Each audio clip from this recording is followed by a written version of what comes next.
Le séminaire NAS est un séminaire co-organisé par la Direction générale du Trésor et l'Autorité de la concurrence.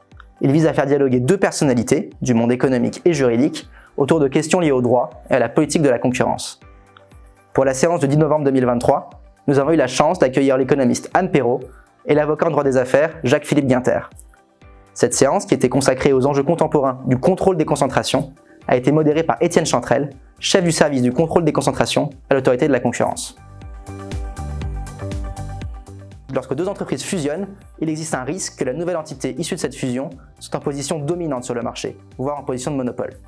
Cela empêche alors une concurrence efficace et peut par exemple conduire à des augmentations injustifiées des prix. Les autorités de régulation peuvent donc empêcher ou imposer des conditions au rapprochement d'entreprises. C'est le contrôle des concentrations. Dans l'Union européenne, ce sont la Commission européenne et les autorités nationales de la concurrence qui en sont chargées.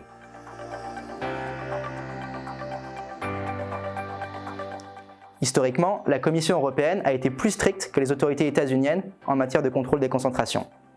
Cela s'est notamment traduit par une perte de pouvoir d'achat pour les consommateurs américains, comme l'ont montré les travaux de l'économiste Thomas Philippon. Toutefois, on observe ces dernières années un rapprochement dans les pratiques. Cela tient au fait que le contrôle des concentrations s'est à la fois renforcé aux États-Unis et assoupli dans l'Union européenne.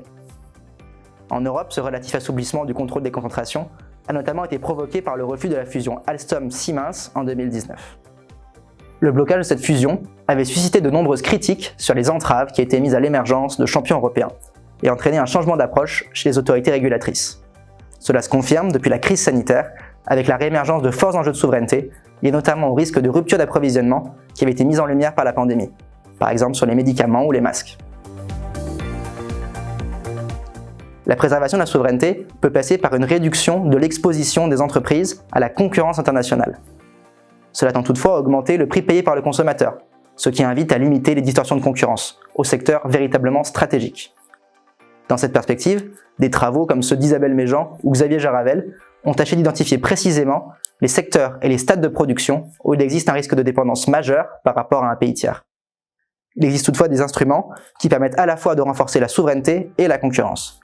Par exemple, en 2022, la Commission européenne a mis en place un règlement sur le contrôle des subventions étrangères. Ce règlement permet aux entreprises européennes d'attaquer en justice leurs concurrents quand ils sont massivement subventionnés par des puissances publiques extra-européennes. Cela permet alors de rétablir des conditions de concurrence équitables sur le marché.